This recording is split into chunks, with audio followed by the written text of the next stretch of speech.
kulamadan u dhaxeeyay qaybaha kala duwan ee bulshada Soomaalida ee ku nool magaalada Cape Town isla markaana ay soo qaban qaabiyeen guddiga ganacsatada Soomaalida ee xaafadda Belleville ayaa waxaa looga hadlayay ammaanka xaafadda ay Soomaalidu ku badan tahay Belleville oo aad u sii xumaanayay muddooyinkii dambe. kulankii ugu dambeeyay ayaa waxaa xalay uu ka dhacay xarunta madrasada Sunna ee magaalada Cape Town waxaana ka qayb galay ganacsatada Soomaalida ee ku nool magaalada Cape Town iyadoo oo si weyn loogu lafaguray sidii wax looga qaban lahaa caqabadaha dhanka amniga oo ku sii xumaanaya xaafadda ay Soomaalidu ku ganacsato. dadka goobta ka hadlay ayaa fikrado kala duwan ka dhiibtay habka loo sugi karo ammaanka isla markaana lagu hortagi karo kooxaha caadaystay dhaca goobaha ganacsiga Soomaalida ee sidii xarir adag loola sameyn lahaa laamaha amniga ku shaqada leh sida saldhigyada ciidamada booliska magaalada Cape Town iyo sidoo kale in lala shaqeeyo ganacsatada kale ee ajaanibta ay ku ganacsada xaafadaasi. falanqeyn dheer kadib ayaa waxaa kulankaasi laga soo saaray qodobo muhiim ah iyo guddi ka kooban 19 xubnood oo fuliya hawshaasi isla markaana ka sii shaqeeya amniga sida uu warbaahinta qaranka u sheegay Sheekh Xuseen Shibis oo xubin ka ah guddiga lagu dhawaaqay. shirka waa kulankii labaad oo ay yeeshaan ganacsatada ku dhaqan deegaanka Belleville. maanta waa maalinkii labaad talaadadii ahayd kulankii koowaad oo ay yeesheen maantana wuxuu ahaa dhamaystirka kulankii talaadada yeesheen ganacsatada waxaa looga hadlayay ammaanka xoojinta ammaanka goobaha ay ku ganacsadaan Soomaalida iyo ummadaha kaleba. waxaa la gaaray go'aamo fiican waxaa la dhisay guddi ka kooban 19 ruux oo ka shaqeeya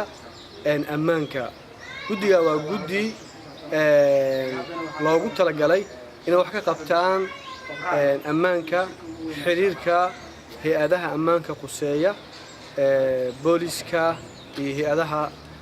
khaaska ama sida gaarka loo leeyahay ammaanka. marka uu soo dhamaaday kadib ayaa waxaa ay suura gashay inaan la kulmo Cabdullaahi Cali Xasan oo xubin ka ah guddiga ganacsatada isla markaana wax ka weydiiyay sida guddigan la sameeyay oo la shaqeyn karo laamaha ammaanka ee dawladda South Africa gaar ahaan kuwa magaalada Cape Town. qorshe aad u maasanta waa su'aal muhiim ah maxay tahay howl noocan ah oo baaxadaan leh waxa muuqata inaan Soomaalida kaliya aysan qaban karin muhiimna ay tahay in la xiriiro hay'adaha ammaanka ka shaqeeya ee South Africa kuwa dawladda sida booliska iyo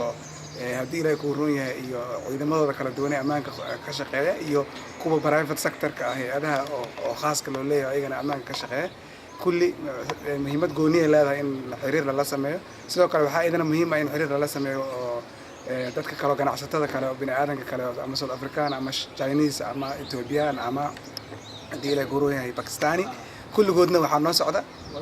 insha Allah process waxaa noo socda oo isku wada shaqeynayno oo isku wada xiriirayno. si kastaba ha ahaatee guddigan maanta looga dhawaaqay magaalada Cape Town isla markaana ay sameysteen ganacsatada Soomaalida ah ee deegaankani ku nool ayaa wuxuu yimid kadib baahi soo food saartay dhanka ammaanka ah oo soo wajahday guud ahaan ganacsatada Soomaalida ee deegaankani ku nool. waxaana la filayaa guddigani inuu wax ka qabto dhinaca ammaanka isla markaana wuxuu isugu jira laba qaybood oo kala ah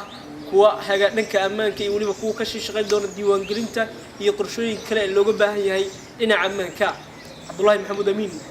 Cabdullaahi Qorshe, telefishinka qaranka Soomaaliya, Cape Town, South Africa.